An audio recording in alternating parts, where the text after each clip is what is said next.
بسم اللہ الرحمن الرحیم الحمدللہ وکفا وسلام علی عبادہ الذین اصطفى اما بعد فقد قال اللہ تبارک وتعالی فی کلامہ المجید والفرقان الحمید بسم اللہ الرحمن الرحیم ورفعنا لک ذکرک صدق اللہ مولانا العظیم۔ درود پاک پڑھیے۔ صلاۃ و سلام علیکہ یا سیدی یا رسول اللہ وعلا آلکہ و اصحابکہ یا سیدی یا حبیب اللہ۔ الصلاۃ و سلام علیکہ یا سیدی یا شفیع المذنبین وعلا آلکہ و اصحابکہ یا سیدی یا رحمتا للعالمین۔ جس طرح کی سنی علماء کونسل کی ترجمانی کرتے ہوئے حضرت صاحب حضرت علامہ مولانا محمد اشرف چشتی صاحب نے بڑے ہی پیارے الفاظ میں تحریک منہاج القرآن کی کوششوں کو سلام عقیدت پیش کیا، تو میں بھی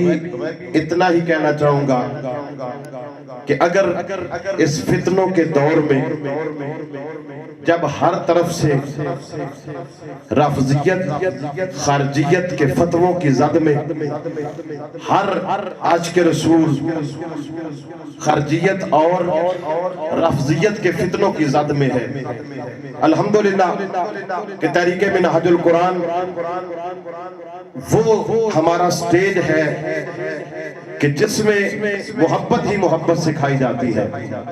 اور میں جب بھی ڈاکٹر صاحب کے پروگرام دیکھتا ہوں انٹرنیٹ پہ تو ایک خوشی کی کیفیت اور ایک حوصلہ ملتا ہے کہ الحمدللہ اس گئے گزرے دور میں عالمی سطح پہ ہماری آواز بلند ہو رہی ہے، اور خوشی اس وقت ہوتی ہے کہ جب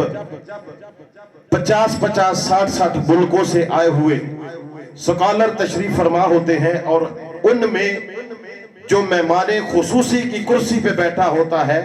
وہ ہمارے ملک پاکستان کا دمکتا ہوا ستارہ ہوتا ہے۔ تو میں تمام دوستوں سے یہی گزارش کروں گا کہ ہم اگر مسلک اہل سنت و جماعت کو پوری دنیا میں پروان چڑھتا دیکھنا چاہتے ہیں تو واحد یہ سٹیج ہمیں نظر آتا ہے کہ اگر ہم باتوں سے یہاں پہ ان کو اپریشیٹ کر رہے ہیں تو چاہیے یہ کہ عمل سے بھی ہر موقع پہ ان کا ساتھ دیں۔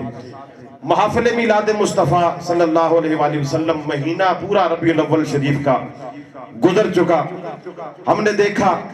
کہ ہر سال یہ کام انتہائی عروج پہ ہوتا ہے، لیکن یہ کام جو آج کا میلاد مصطفیٰ صلی اللہ علیہ وسلم کی خوشی میں علماء کرام کو اکٹھا کرنا، اور نواز صاحب کا ذکر کیا گیا، مجھے یہ بھی سعادت حاصل ہے کہ میں ان کا خطیب ہوں، اور کوئی جمعہ ایسا نہیں ہوتا کہ جس جمعے پہ ان کے 1-2 اعلانات میرے سامنے نہیں ہوتے جو کہ میں کرتا ہوں تحریک منہاج القرآن کے۔ ضرورت اس بات کی ہے کہ آج انہوں نے چاہے وہ آستانہ لیا دارالعلوم محمدیہ غوثیہ بھیرا شریف کا فارغ ہے، جامعہ اسلامیہ غوثیہ چکوال سے کوئی فراغت لے کے آیا، تحریک منہاج القرآن سے کوئی پڑھ کے آیا، یا کسی اور ادارے سے آستانہ لیا بھکی شریف سے پڑھ کے آیا، چاہے دعوت اسلامی سے اس کا تعلق ہے، میں مبارک بات پیش کرتا ہوں کہ آپ نے تحریک منہاج القرآن نے آج ہمیں ایک دفعہ یہ یاد تازہ کرتی ہے کہ ہمارا تعلق جس مدرسے سے بھی ہو، ہم جس مدرسے سے بھی تعلیم حاصل کریں، الحمدللہ ہمارا سٹیج ایک ہی ہے، اور وہ ہے مسلک اہل سنت و جماعت۔ اللہ تعالیٰ ڈاکٹر صاحب کو، شیخ الاسلام کو طویل زندگی عطا فرمائے، اور جو تصانیف کا سلسلہ انہوں نے شروع کیا، میں دعا کرتا ہوں کہ اللہ تعالیٰ اس کو پایہ تکمیل تک پہنچائے، اور تحریک منہاج القرآن ملک وال خصوصاً آپ کے لیے دعا ہے، اللہ تعالیٰ مزید آپ کے حوصلے بلند رکھے اور ہمیں آپ کا ساتھ دینے کی توفیق عطا فرمائے۔